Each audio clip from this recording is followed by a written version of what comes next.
जिसने कहा मैं तुम्हें अपना शांति देता हूं, उसी प्रभु यीशु के नाम आप सबको आज के कार्यक्रम आशीर्वाद की वर्षा में स्वागत है।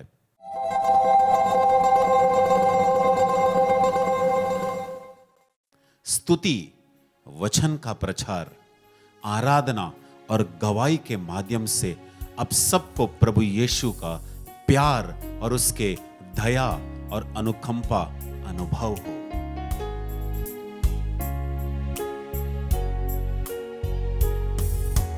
आजा पावनात्मा मन में मेरे, आजा पावनात्मा,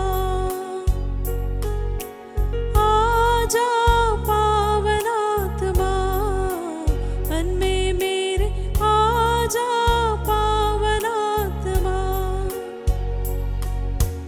नूतन कर दे, पावन कर दे, नूतन कर दे, पावन कर दे, पावनात्मा, ओ पावनात्मा, आजा पावनात्मा, दिल में मेरे आजा पावनात्मा।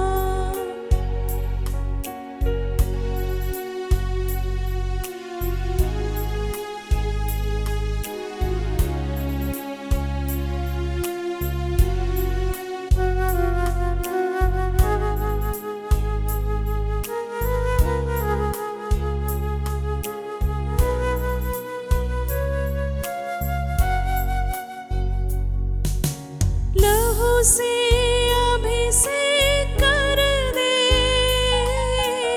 अग्नि से मुझे शुद्ध कर दे, लहू से अभिषेक कर दे, अग्नि से मुझे शुद्ध कर दे, ओ आजा पावनात्मा, दिल में मेरे आजा पावनात्मा, आजा पावनात्मा मन में मेरे, आजा पावनात्मा।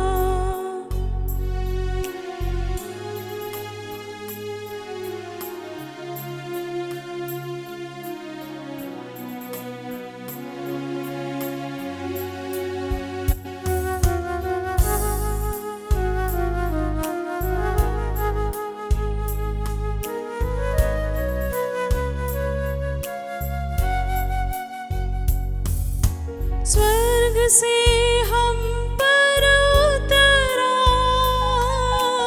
आकर हम पर छा जा, स्वर्ग से हम पर उतरा, आकर हम पर छा जाओ, आजा पावनात्मा मन में मेरे, आजा पावनात्मा, आजा पावनात्मा मन में मेरे, आजा पावनात्मा,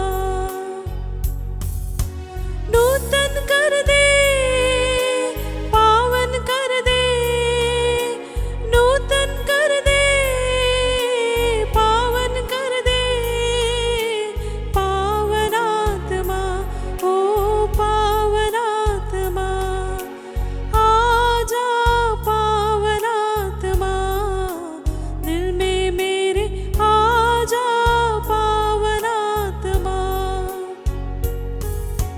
आजा पावनात्मा मन में मेरे, आजा पावनात्मा।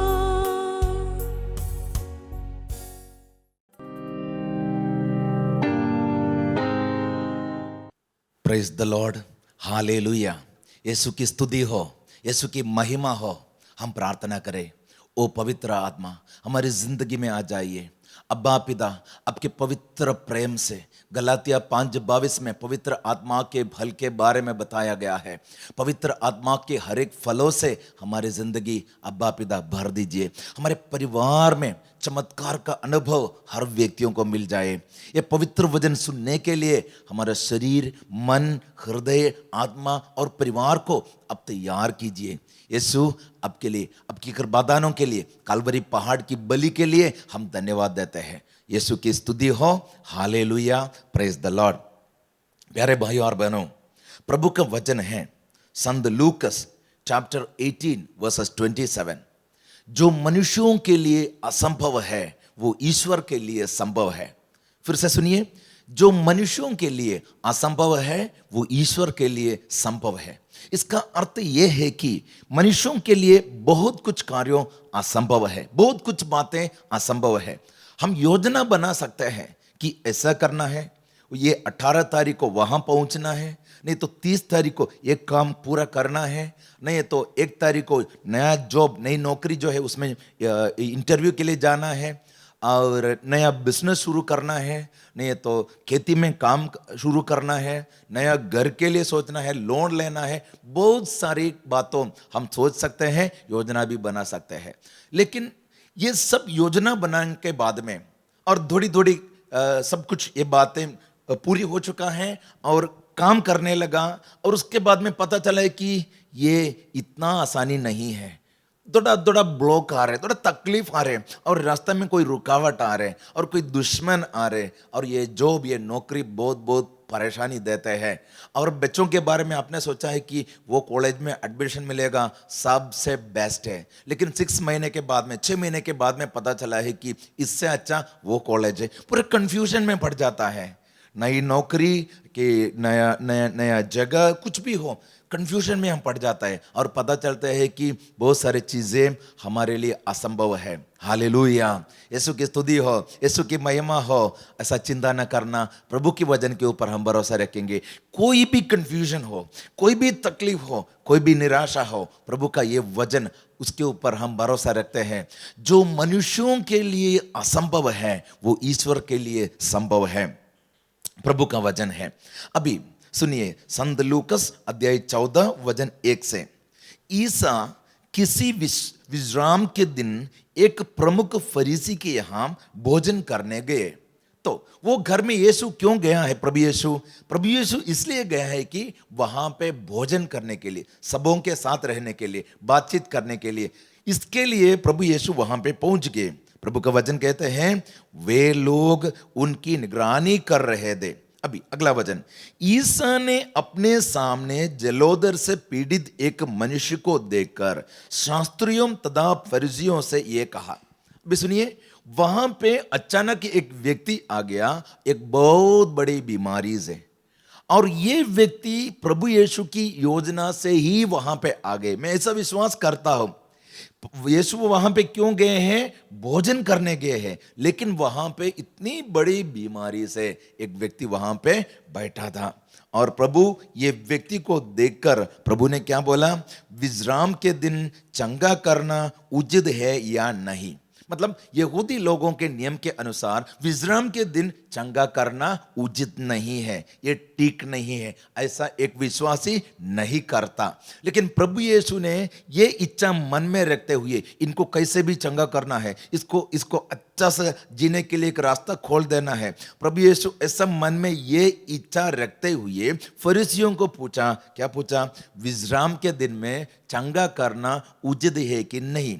तो इसका अर्थ क्या है प्यारे भाई और बहनों? यीशु वहां पे भोजन करने के लिए आए हैं, तो भी विश्राम का दिन का जो नियम के ऊपर प्रभु यीशु प्यार का नियम रख दिया। हालेलुया, हालेलुया, ये यीशु का आदत है। विश्राम का दिन जो नियम से चलते हैं, उसके ऊपर प्यार का नियम प्रभु यीशु ने रख दिया है। ऐसा ये व्यक्ति के बारे में भी आप सोचिए, कितने दिनों से, कितने महीनों से, कितने सालों से इनका दिल में इतना एक बड़ा दुख है कि ये बीमारी से मुक्ति कभी नहीं मिलेगी। ऐसा सोच सोच के इतना टेंशन में जी रहा था, इतना परेशानी में, दूसरा लोगों के सामने जाने के लिए भी इसको ऐसा दुख लगता था। डॉक्टर के पास जाके जाके जेब में कितना पैसा था वो सब कुछ खत्म हो गया है, सब कुछ हो चुका है और पैसा भी नहीं होगा। क्या पता प्यारे भाई और बहनों, प्रभु यीशु का वचन के ऊपर हम आज विश्वास करेंगे, हमारे जिंदगी में हम तक गए हैं, ऐसा रास्ता में कुछ और करने के लिए कुछ भी बाकी नहीं है, या मदद करने के लिए कोई भी बाकी नहीं है। ऐसा बहुत सारी जिंदगी है प्यारे भाई और बहनों।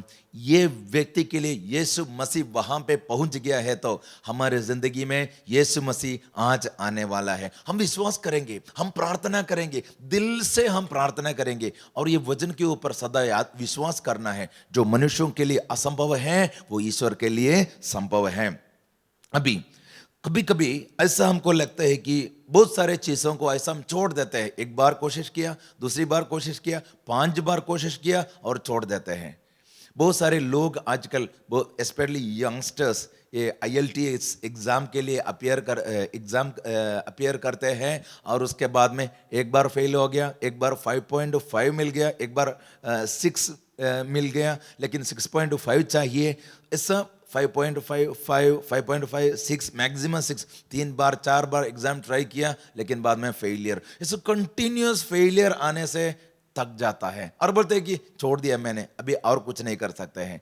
बहुत सारे लोग ऐसा है। बिजनेस किया, एक बार एक व्यक्ति से बात किया, उन्होंने बोला है एक छोटा सा बिजनेस शुरू किया और उसके बाद में नुकसान हो गया, बैंक से थोड़ा लोन ले लिया और थोड़ा बिजनेस थोड़ा ठीक हो रहा था, लेकिन अचानक कोरोना आ गया और बहुत नुकसान हो गया। और फिर मेरे घर में मेरे घर वालों से थोड़ा पैसा इकट्ठा करते हुए और बिजनेस थोड़ा मैनेज कर दिया, थोड़ा बैलेंस हो रहा था और उसके बाद में वहाँ पे एक एक्सीडेंट हुआ और अभी मैं नहीं कर सकता हूँ। प्यारे भाई और बहनों, जिंदगी में ऐसा कंटिन्यूस फेलियर आने से हर व्यक्ति कितने भी टैलेंटेड हो थक जाता है। ऐसा बोलते हैं कि अभी जैसा है वैसा हम आगे चलते रहेंगे, ऐसा जीने के लिए कोशिश करते हैं, ऐसा सोचते हैं। बहुत सारे लोग ऐसा सोचते हैं।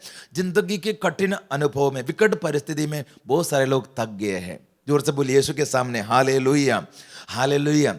बहुत सारे लोगों को शादी हुई 5 साल 10 साल, लेकिन अभी बच्चा नहीं है जिंदगी में। एक लड़का के लिए, एक लड़की के लिए बहुत प्रार्थना की, लेकिन अभी ये आशा छोड़ दी इन्होंने। प्यारे भाई और बहनों, हम ऐसा है कि बहुत बार प्रार्थना भी करते हैं और उसके बाद में वो प्रार्थना भी छोड़ देते हैं। मनुष्यों का आदत ऐसा है। यीशु के सामने हम फिर से बोलेंगे हालेलुया, जोर से हालेलुया। बहुत सारे लोगों को बुरी आदत है, सिगरेट पीता होगा, दारू पीता होगा, कुछ भी हो बुरी आदत, तंबाकू खाता होगा। आजकल बहुत सारे लोग ये सब एडिक्टेड हैं। और एक बार ऐसा रिट्रीट के लिए गया और रिट्रीट अटेंड किया, वजन सुना, अच्छा सा हृदय में बहुत अच्छा पवित्रता आ गई और उसके बाद में फैसला लिया है कि आगे ये बुरी आदत में फंसना नहीं है। लेकिन 1 हफ्ते के बाद में या 2 हफ्ते के बाद में फिर से यही बुरी आदत में फिर से पड़ गए। बहुत सारे लोग ऐसे पड़ गए हैं और उसके बाद में छोड़ दिया, ये मुझसे नहीं होगा, ये बुरी आदत में ही जीना है। प्यारे भाई और बहनों, ये बीमारी, ये जो व्यक्ति, ये जो बीमार व्यक्ति के बारे में आप सोचिए। इन्होंने ऐसा सोचा होगा शायद कि अभी जैसा है वैसा ही आगे जिएंगे, लेकिन प्रभु यीशु वहां पे भोजन करने बैठा था, लेकिन यीशु के नजर इस पे लग गया। ये जो सालों की बीमारी, ये व्यक्ति के ऊपर यीशु मसीह का नजर लग गया और प्रभु ने क्या बोला है, सबों को बोला है। ऐसा एक आशा मन में रखते हुए ये जो फरीसी लोगों से प्रभु यीशु ने एक प्रश्न पूछा, क्या विश्राम के दिन चंगा करना उचित है कि नहीं? इसका एक अर्थ क्या है, चंगा करना मैं चाहता हूं, लेकिन तुम लोग क्या कहते हैं, तुम लोगों का एडवाइस क्या है, तुम लोगों का ओपिनियन क्या है, तुम लोग क्या सोचते हैं, तुम लोगों का सजेशन क्या है? प्रभु यीशु ने ऐसा पूछा है। और उसके बाद में प्रभु का वचन सुनिए, वे चुप रहे दे, क्योंकि ये लोगों को पता है कि ये विश्राम का दिन है, नियम ऐसा है। लेकिन ये व्यक्ति जो बैठा है ये बहुत सालों से ये बीमारी से पीड़ित है। तो यीशु क्या कर रहे हैं, ये क्या करने वाला है, ये देखने के लिए आंखें खोल के ये सब लोग बैठे थे। बाद में प्रभु यीशु ने क्या बोला, इस पर ईसा ने जलोदर पीड़ित का हाथ पकड़कर उसे अच्छा कर दिया। देखिए, यीशु ने उसका हाथ पकड़कर अच्छा कर दिया, ठीक कर दिया। भोजन करने के लिए बैठा हुआ यीशु मसीह अभी उनका हाथ पकड़ा और उनको चंगा किया। कितनी अच्छी बात है। क्या ये बात आपको खुशी प्रदान नहीं करता? मैं कहना चाहता हूं, हमारे जिंदगी में कोई भी चीज़ों को, कोई भी फेलियर को, कोई जगहों में ऐसा हार गया, कंटिन्यूसली हार गया, समझो ऐसा घर में शांति नहीं है, ये शादी हो चुका है और बहुत साल हो गया है, जब से शादी हुई तब से हर दिन अशांति है। प्यारे भाई और बहनों, ऐसा जिंदगी छोड़ना नहीं है, ऐसा जिंदगी फेंकना नहीं है। इन दिनों में एक व्यक्ति से बात हुई और उन्होंने बोला है, ड्राइविंग मैं सीख रहा था, लेकिन कितने भी मैं ट्राई करूं, मेरे मन से ये डर नहीं निकल जाता। जब तक ये डर अंदर रहेगा ना, तब तक ड्राइविंग में सीख नहीं पाऊंगा। और इनके मन में यह डर है और उन्होंने ऐसा एक आशा छोड़ दिया है कि मुझसे ये होगा, ये नहीं होगा, ऐसा बोल के बैठा है। प्यारे भाई और बहनों, हमारे जिंदगी ऐसा नहीं है। प्रभु का वचन यह है कि जो मनुष्यों के लिए असंभव है वो ईश्वर के लिए संभव है। संत योहन अध्याय 1 वचन 5 ऐसा सिखाता है, वो ज्योति अंधकार में चमकती रहती है और अंधकार ने उसे नहीं बुझाया। हमारे जिंदगी में अंधकार है, अंधकार तो है, होता ही है, ऐसा होगा ही है, लेकिन प्रभु का वचन क्या है, वो ज्योति अंधकार में चमकती रहती है। ये प्रकाश, ये ज्योति यीशु से आ रही है और यीशु से ये जो ज्योति आ रही है और हमारे जिंदगी में जहां पर अंधेरा है, ये ज्योति फैलाई जाएगी और हमारी जिंदगी में ताकत, शक्ति मिलेगी। हम विश्वास करना चाहिए। तो हमारे ये जो बुद्धि जो है, ये बुद्धि में अभी आपने जो इकट्ठा किया हुआ हर एक बातों को निकाल देने का समय आ चुका है। आराधना के समय में आपके ये जो टेंशन, आपके जो एंजाइटी, सालों से कुछ भी नहीं हो रहे, ये टेंशन यीशु मसीह के सामने अर्पण करने का समय आ चुका है। संत योहन अध्याय 3 वचन 16 सुनिए, ईश्वर ने संसार को इतना प्यार किया। संसार बोलेगा तो ये संसार में मैं हूं और आप भी हैं, हम दोनों हैं। इस संसार में 800 करोड़ लोग हैं, तो सब लोग हैं। संसार को पिता परमेश्वर ने इतना प्यार किया, मतलब मेरे जिंदगी में इतने सारे परेशानी आ जाती है और मैं टेंशन में पड़ गया हूं, तो मेरा ये टेंशन, प्रभु यीशु का प्यार जो है, ये प्यार से प्रभु मेरे से ज्यादा अच्छा सा जानते हैं। ये हम समझना चाहिए। यीशु मेरा जो तकलीफ है, मेरे से ज्यादा प्रभु जानते हैं। हालेलुया, यीशु की स्तुति हो, पवित्र आत्मा की महिमा हो, पिता परमेश्वर की स्तुति हो। हालेलुया। बाकी वचन क्या है, उसने इसके लिए अपने एकलौते पुत्र को अर्पण कर दिया। देखिए वचन सुनिए, उसने इसके लिए, किसके लिए, ये प्यार के लिए। मतलब हम सब लोग पाप में डूब रहे थे, ये प्यार के लिए, हमको बचाने के लिए, हमारे जिंदगी में आशीर्वाद लेके आने के लिए उन्होंने उनके इकलौते बेटे को, यीशु मसीह को संसार में भेज दिया और अर्पण किया, जिससे जो उसमें विश्वास करता है उसका सर्वनाश न हो बल्कि अनंत जीवन प्राप्त करे। तो आज हम विश्वास के नजरों से ये वचन को देखना है और गहराई से, विश्वास की गहराई से हमारे मन को हम ही सिखाना है कि मनुष्यों के लिए जो असंभव है ईश्वर के लिए संभव है। ये तो ठीक है, सालों साल से नहीं हो रहे, इसका अर्थ ऐसा नहीं है कि जिंदगी में नहीं होने वाला है। इसका अर्थ ऐसा है कि बहुत सारे फेलियर, एग्जाम में फेल हो गया, नौकरी में फेलियर है, बिजनेस में फेलियर है, इसका अर्थ ऐसा नहीं कि मेरे जिंदगी फेलियर है, ऐसा नहीं है। पिता परमेश्वर ने मुझे प्यार किया और प्यार करते हैं, उसके इकलौते बेटे को कलवरी पहाड़ पर कुर्बान किया है। तो मैं जो प्रार्थना करता हूं, ये प्रार्थना का उत्तर देने के लिए पिता परमेश्वर समर्थ है और उनकी शक्ति, पवित्र आत्मा का बल मेरे जिंदगी में जरूर आ जाएगा। हम विश्वास करना है और प्रार्थना करना है, प्रार्थना छोड़ना नहीं, जिंदगी छोड़ना नहीं। आपके अंदर जो कृपा है, वो कृपा, वो अभिषेक ऐसा बढ़ते जाए, बहुत बहुत कृपा से और कृपा से आप बढ़ जाए।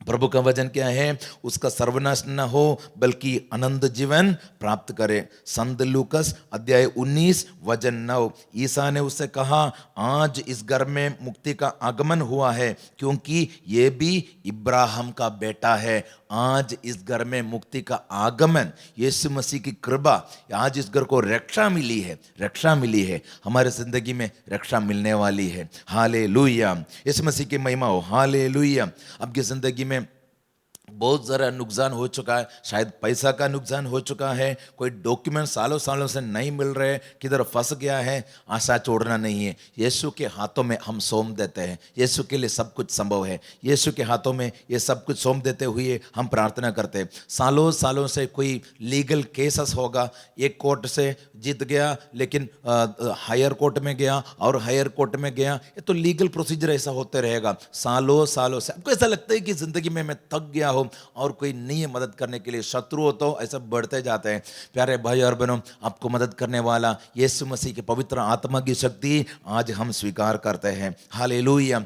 कभी कभी ऐसा लगता है कि बच्चों के लिए सब कुछ कर दिया है, इतना अच्छा सा पालन किया है, लेकिन आजकल बच्चे लोग बुरे ये रॉन्ग रिलेशनशिप में पड़ गया है। समझाने के लिए कोशिश किया है, ये टिक नहीं है। अभी आशा छोड़ दिया आपने, ऐसा ऐसा आप सोच रहे हो कि ये टिक नहीं होने वाला है, ये टिक होने वाला है। किसने बोला टिक नहीं होने वाला है? यीशु बोल रहा है कोई भी व्यक्ति को सर्वनाश नहीं होगा। यीशु आ गया है। आगे बंद कीजिए, प्रार्थना कीजिए।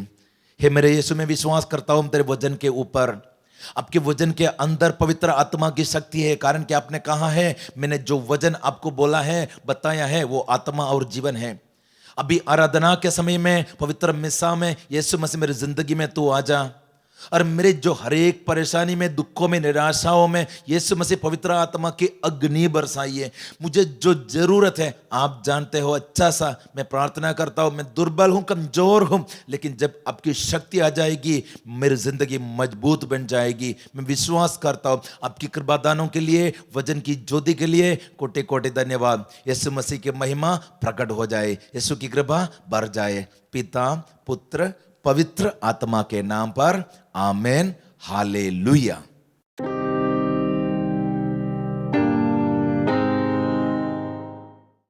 मेरा नाम संदेश बायजू लितूर, मैं मुंबई भाईंदर उत्तन चौक से हूँ। मैं ये साक्ष्य देना चाहता हूँ। मैं कितने सालों से बहुत परेशान था। मैं फिशरमैन हूँ।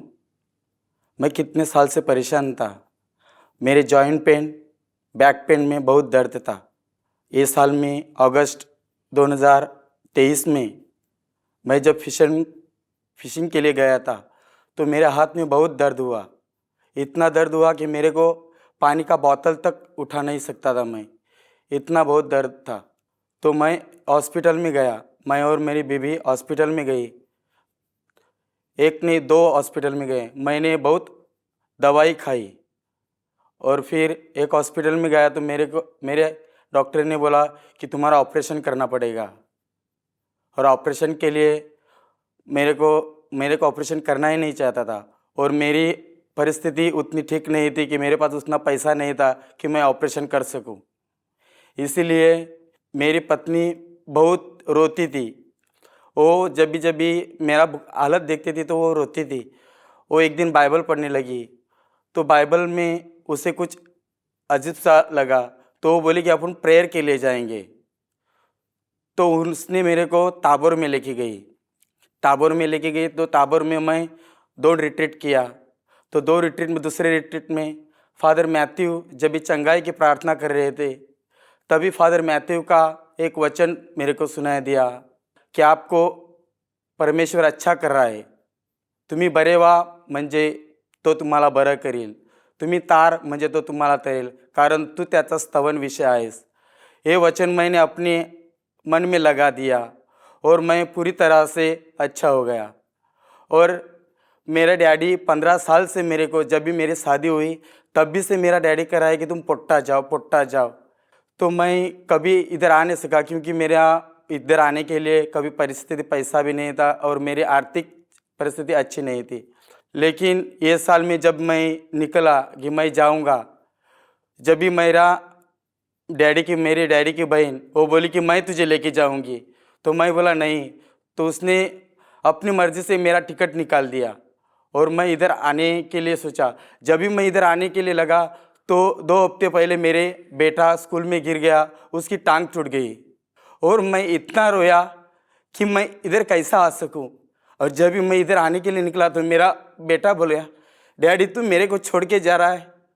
तो मैंने उसको बोला, बेटा मैं तेरे को पे के लिए जा रहा हूँ, मैं तेरे को बहुत प्रार्थना करूँगा, मैं तेरे लिए बहुत प्रे करूँगा कि तू अच्छा होएगा।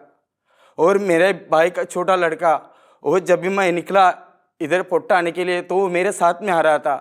तो मैंने उसके आंखों को इन्फेक्शन है मेरे छोटे भाई को, और मेरे घर में छोटा लड़का है और वो मेरे साथ में लगा। तो उसको मैं बोला कि बेटा मैं उधर जाके जगह देखता हूँ वो कैसा जगह है।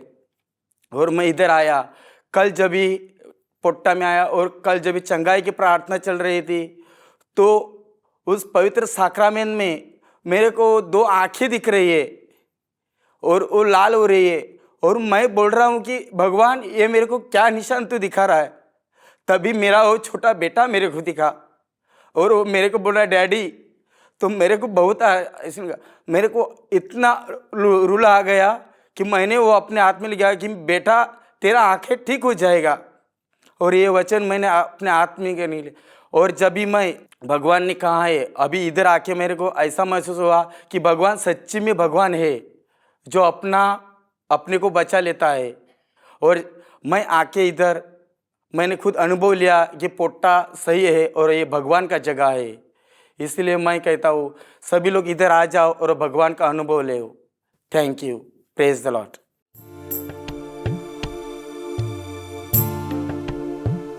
अब मेरा राजा, अब मेरा राजा, मेरा राजा यीशु की जय। अब मेरा राजा, अब मेरा राजा, मेरा राजा यीशु की जय। ओ हालेलुया, ओ हालेलुया, हालेलुया यीशु की जय। ओ हालेलुया, ओ हालेलुया, हालेलुया यीशु की जय। ओ हालेलुया, ओ हालेलुया, हालेलुया यीशु की जय। ओ हालेलुया, ओ हालेलुया, हालेलुया यीशु की जय।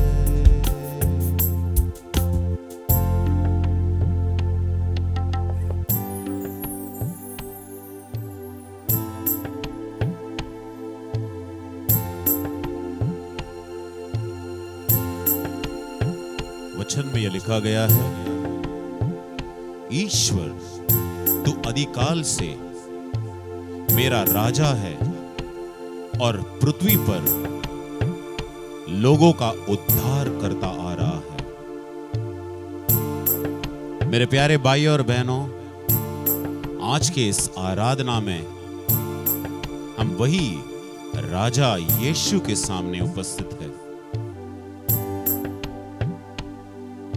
वचन को एक बार सुने, ईश्वर तू आदि काल से मेरा राजा है और पृथ्वी पर लोगों का उद्धार करता आ रहा है। हाँ प्रभु यीशु, हम सब आशीषित है कि हम तेरे सामने हैं।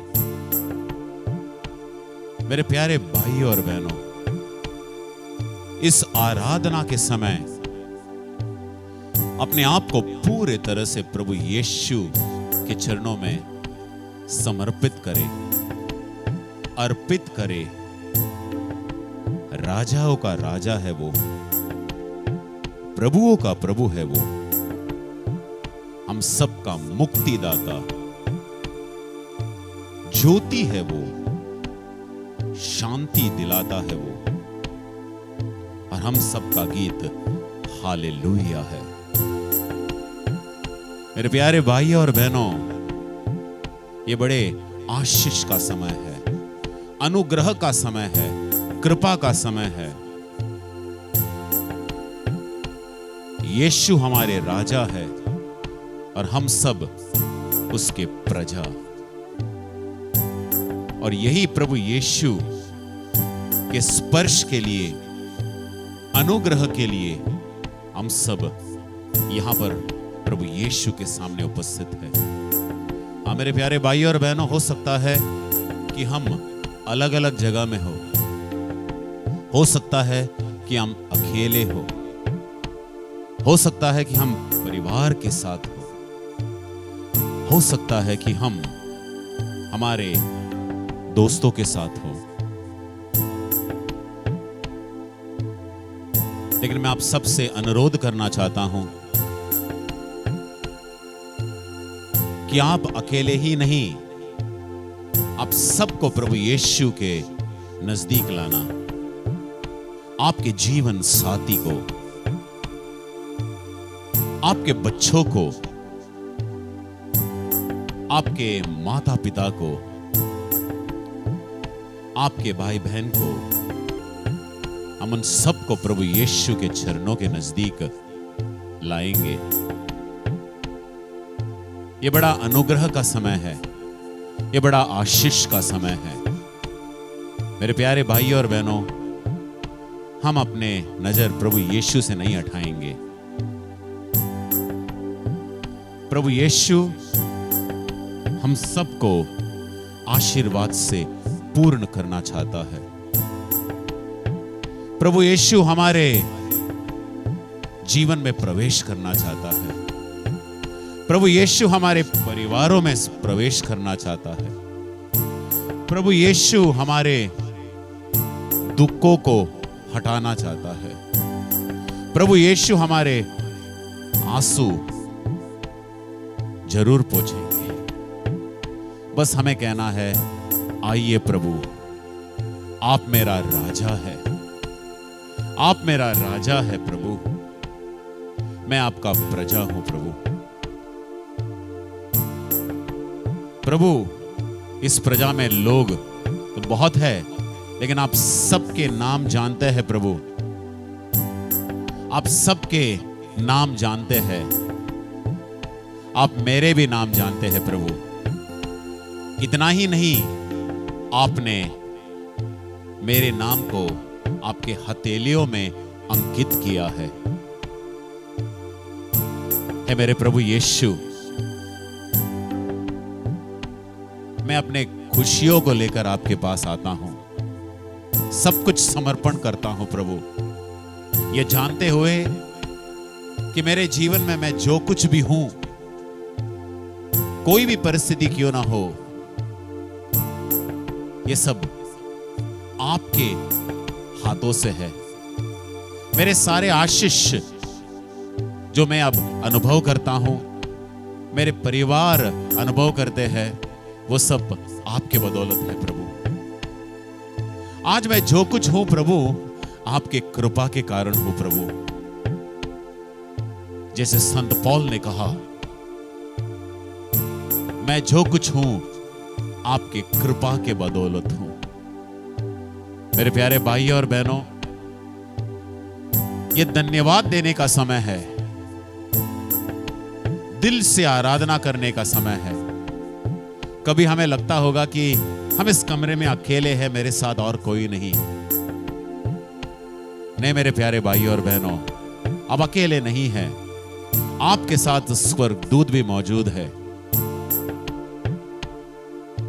यीशु उन सब का भी राजा है, स्वर्ग का राजा है, इस पृथ्वी का राजा है यीशु। मेरे प्यारे भाई और बहनों, ये समय है जब हम रिश्ता, प्रभु यीशु के साथ जो रिश्ता है उसे और मजबूत करें। ये समय है जब हम कहेंगे, प्रभु यीशु, मैं आपके साथ जुड़े रहना चाहता हूं। ये सिर्फ अब के लिए नहीं है, हमेशा के लिए। आप ही दाखलता है और मैं वो डाली हूं प्रभु।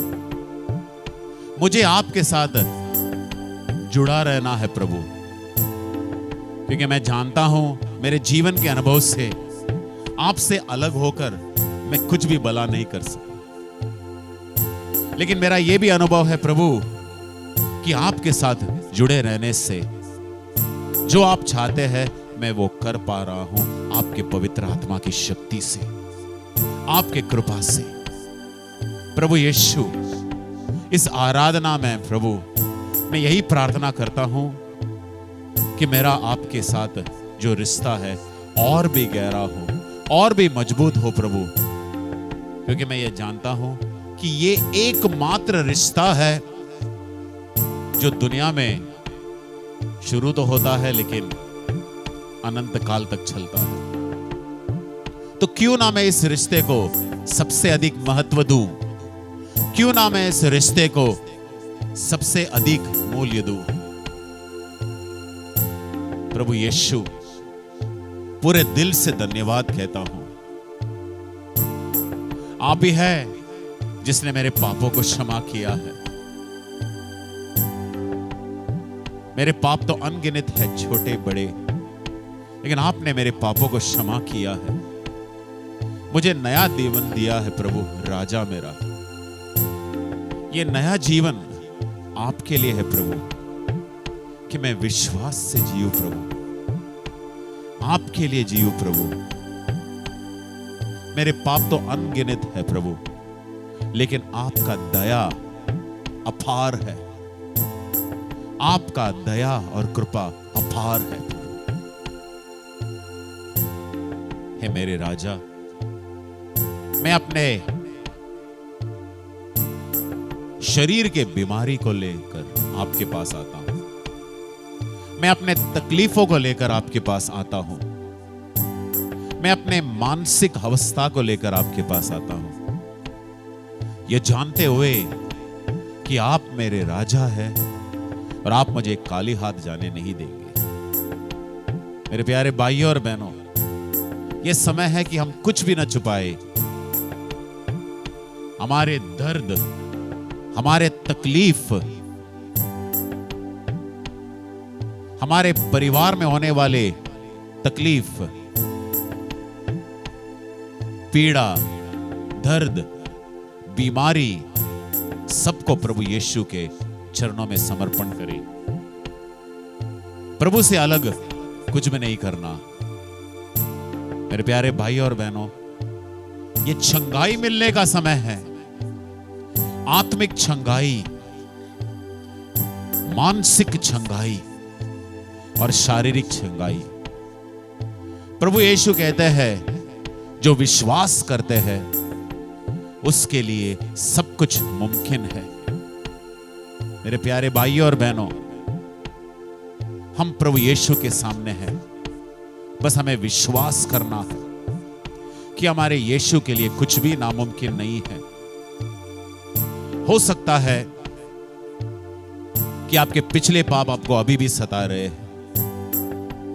आपने पापों के प्रति क्षमा तो मांगे, लेकिन फिर भी वो सताता रहता है। हमें प्रभु यीशु को कहना है, प्रभु मुझे कृपा दे, ये विश्वास दे प्रभु, मैं आपके पास आया हूं। ये विश्वास दे, मेरे विश्वास को बढ़ाइए, ताकि मैं आपके करुणा, आपके दया और आपके क्षमा को कभी शक ना करूं। मुझे विश्वास दे प्रभु। मेरे प्यारे भाइयों और बहनों, इस आराधना के समय हम सिर्फ अकेले नहीं आएंगे, हम अपने परिवार के सारे सदस्यों को यहां लाएंगे, अपने जीवन साथी को लाएंगे, अपने बच्चों को लाएंगे। आपके बच्चे जो आपके सुनते नहीं, आदर नहीं करते, उनको भी लाना प्रभु यीशु के पास। अपने भाई बहन के लिए प्रार्थना करना। परिवार में अगर कोई समस्या है, उस समस्या को प्रभु यीशु के पास लाना। हाँ मेरे प्यारे भाइयों और बहनों, अगर आपके किसी मित्रों ने कहा है कि मेरे लिए प्रार्थना करना, तो ये सही समय है कि आप उनके लिए प्रार्थना कर सकते हैं इस आराधना के समय। मेरे प्यारे भाइयों और बहनों, ये राजा है, हमारे यीशु राजा, हम उनकी प्रजा है।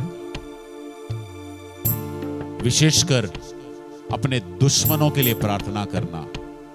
प्रभु यीशु कहता है अपने दुश्मनों को प्रेम करो। इसका मतलब है उनसे नफरत नहीं करना और उनके लिए प्रार्थना जरूर करना। और ये सही वक्त है, सही समय है इस आराधना के समय, जब हम उन्हें प्रभु यीशु के चरणों में रखेंगे और कहेंगे प्रभु उन्हें और उनके परिवार को भी आशीष देना। आप बेरोजगार होंगे, विवाह नहीं हो रहा है, आपके संतान नहीं है, ये सारे समस्या प्रभु यीशु के चरणों में लाना। हम राजा के सामने उपस्थित हैं और राजा हम सबको देख रहे हैं। मेरे प्यारे भाई और बहनों, अब हम प्रभु यीशु से कहेंगे प्रभु यीशु स्पर्श करना, आशीष देना प्रभु, मुझे और मेरे परिवार को, रिश्तेदारों को, प्रियजनों को आशीष देना प्रभु।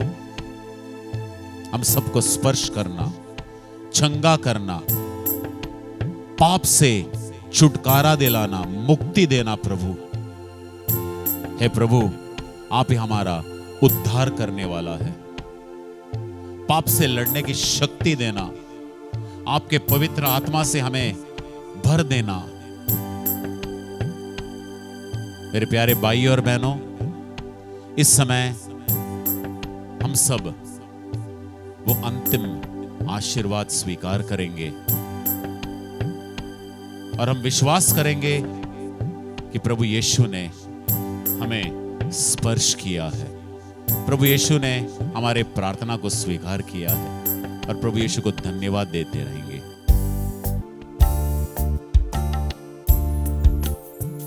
Oh hallelujah, oh hallelujah, hallelujah, यीशु की जय।